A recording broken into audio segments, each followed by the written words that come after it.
एक समय की बात है। एक छोटे से गांव में एक छोटा सा परिवार रहता था। उस परिवार में 4 सदस्य रहते थे, जिसमें राजू और काजल और उसके माता पिता रहते थे। काजल पढ़ने के लिए शहर गई हुई थी। इस परिवार के बड़े बेटे राजू की शादी होने वाली थी। अब शादी के 2-4 दिन ही बचे हुए थे और तैयारी जोरों शोरों से चल रही थी। सारे लोग घर की सफाई और अन्य कार्य में लगे हुए थे। उधर शहर में काजल घर आने के लिए तैयार होकर अपनी सहेली रानी को फोन लगाती है और काजल अपनी सहेली से बोलती है कि हेलो हेलो रानी, कैसी है? तू ठीक है? हाँ काजल, मैं ठीक हूँ। तू कैसी है काजल, ये बता, क्या बात है? बड़े दिन बाद याद किया। लगता है तुम्हें तो हमारी याद ही नहीं आती। अरे नहीं रे रानी, ऐसे कैसे हो सकता है? भला मैं तुम्हें कैसे भूल सकती हूँ? हम दोनों मिलकर कितने साल एक साथ बैठकर कॉलेज में पढ़ाई की है। स्कूल भर में तू मेरी सबसे बेस्ट फ्रेंड है। अरे हाँ, याद आ गया। भला तुम्हें तो हमारे साथ कुछ दिनों के लिए गांव चलना पड़ेगा। गांव में हमारे बड़े भाई की शादी होने वाली है, जिसमें तुम्हें जरूर चलना होगा। अरे काजल, तू भला जो बोल रही है उसे मैं मना कैसे कर सकती हूँ? तू तो मेरी स्कूल भर में सबसे अच्छी सहेली है। मैं कल सुबह ही तुम्हारे साथ तुम्हारे भाई की शादी में जरूर चलूंगी। फिर क्या था, काजल और रानी बिना सोचे दोनों गांव के लिए निकल पड़ती है। काजल के मन में चल रहा था कि कितना जल्दी मैं अपने घर पहुंच जाऊं, अपने माता पिता और भाई से मिलूं। थोड़ी देर बाद काजल घर पहुंच जाती है और बोलती है, अरे मम्मी, आप कैसी हो? भाई तुम ठीक हो ना?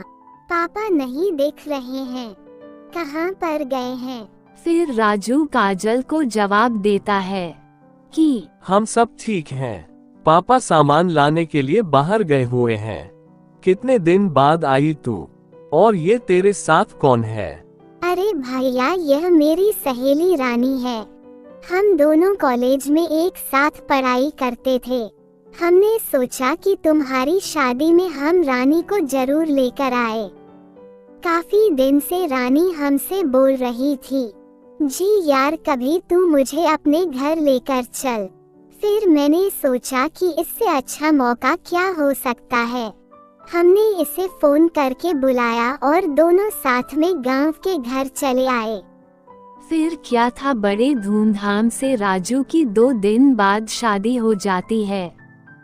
फिर काजल की सहेली रानी बोलती है कि काजल, तुम्हारी भाभी ने घूंघट नहीं उठाया है। यहाँ पर वह किससे शर्मा रही है?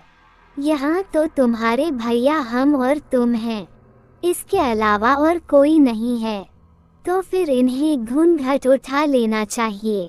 काजल बोलती है, अरे रानी, तू भी क्या बात करती है? ये शहर थोड़ी ना है कि भाभी को बिना घूंघट ओढ़े काम चल जाएगा।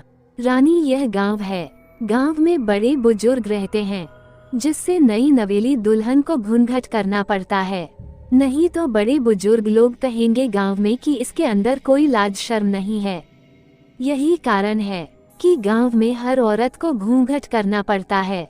राजू के कमरे के बगल कमरे में रानी और काजल थे, लेकिन काजल सो रही थी, परंतु वही रानी को नींद नहीं आ रही थी और वह मन ही मन सोच रही थी। घूंघट वाली बात रानी को कुछ हजम नहीं हो रही थी। भला घर में कौन घूंघट करता है? मेरे सामने मैं तो उसकी छोटी बहन जैसी थी, तो उसे घूंघट करने की क्या जरूरत थी?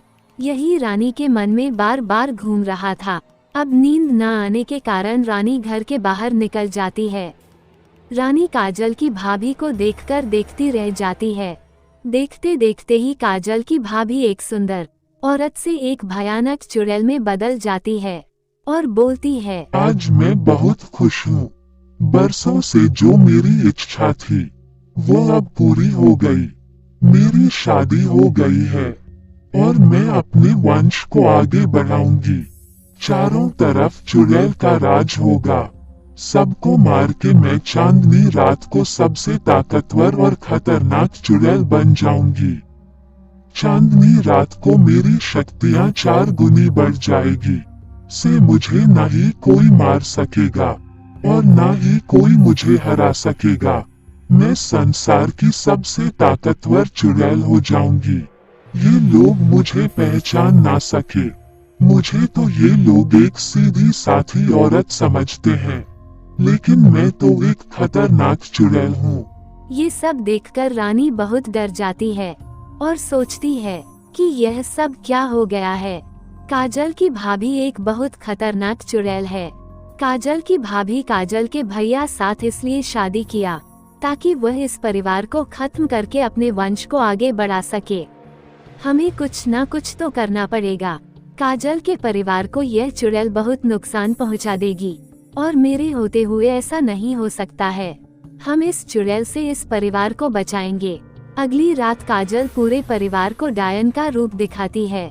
सब लोग यह भयानक दृश्य देखकर बहुत घबरा जाते हैं और सोचते हैं कि अब क्या होगा, इस भयानक चुड़ैल से छुटकारा कैसे मिलेगा। उसके बाद काजल रानी और काजल के माता पिता सारे लोग इकट्ठा होते हैं और एक दूसरे में बातचीत होने लगती है।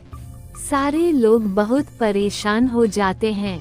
तभी अचानक रानी बोलती है कि आप सब लोग परेशान मत हो। मैं एक बाबा को जानती हूँ जो बहुत शक्तिशाली है। हम लोग उन्हें अपनी समस्या बताएंगे तो बाबा इस चुड़ैल से बचने के लिए हमें जरूर कोई ना कोई उपाय बताएंगे। चलो हम सब मिलकर उस बाबा के पास चलते हैं। फिर सब लोग उस साधु बाबा के पास जाने लगते हैं। वे सारे लोग मन में यही सोच रहे थे कि अब क्या होगा, ये सब कैसे हो गया। तभी चलते चलते थोड़ी देर बाद साधु बाबा की कुटिया आ जाती है। ये लोग कुटिया के बाहर साधु बाबा को देखकर बहुत खुश हो जाते हैं। रानी साधु बाबा से बोलती है कि साधु बाबा, मेरी सहेली अंजलि के भाई का विवाह एक खतरनाक चुड़ैल से हो गया है। वह चुड़ैल पूरे परिवार को खत्म करके अपना वंश स्थापित करना चाहती हैं। बाबा, हम लोगों को उस चुड़ैल से बचा लीजिए। कुछ तो करिए जिससे चुड़ैल हमेशा हमेशा के लिए जलकर भस्म हो जाए। उन सभी की समस्या को सुनकर बाबा उन्हें मंत्र फूंककर लड्डू देते हैं और कहते हैं, सुनो, इस लड्डू को चांदनी रात में उस चुड़ैल को खिला देना। जब ये लड्डू चुड़ैल खा लेगी, उसके बाद उसके ऊपर जब चांदनी रात की रोशनी पड़ेगी, तब वह जलकर भस्म हो जाएगी और आप लोगों को उससे छुटकारा मिल जाएगा। काजल और उसका परिवार साधु बाबा को धन्यवाद देते हैं और वहां से घर चले आते हैं। फिर वह सब लोग मिलकर उस लड्डू को वहां पर रख देते हैं जहां पर रोज रात को चुड़ैल आती है। चुड़ैल जैसे ही लड्डू देखती है, फिर उसे रहा नहीं जाता है। उसके मुंह में पानी आ जाता है और चुड़ैल जल्दी जल्दी लड्डू को खाने लगती है। लड्डू खाने के बाद चुड़ैल वहीं पर गिर जाती है। जैसे ही उसके ऊपर चांदनी रात की किरण पड़ती है, वैसे ही चुड़ैल जलकर भस्म हो जाती है।